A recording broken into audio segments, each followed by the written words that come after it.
আন্দোলনের ফসল হিসাবে চূড়ান্ত ফলাফল আজকের সরকার। জুলাই আগস্ট 5 তারিখে এটা অনেকে মনে করতে চান যে শুধু জুলাই এবং আগস্টে একটি আন্দোলনের মাধ্যমে নাকি শেখ হাসিনার মতো একটা স্বৈরাচার এবং ফ্যাসিস্টকে উৎখাত করা গেছে। এটা সঠিক নয়। আমরা কত বছর যাবৎ এই ফ্যাসিস্ট স্বৈরাচারের বিরুদ্ধে গণতন্ত্র পুনরুদ্ধারের জন্য, স্বাধীনতা সার্বভৌমত্ব পুনরুদ্ধারের জন্য আমরা এই দেশে আন্দোলন করছি।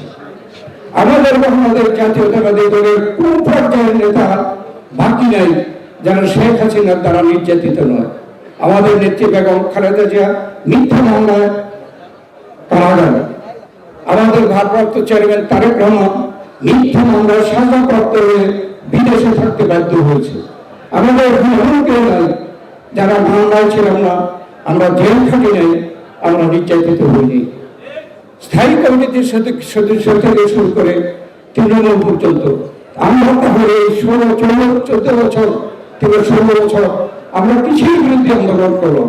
আজকে যদি কেউ বলতে চায় যে 24শে জুলাই এবং আগস্টে শুধুমাত্র এত বড় একটা স্বৈরাচারের পতন হয়েছে, আমি বলবো এ ব্যাপারে আসলে সঠিকভাবে মূল্যায়ন করুন।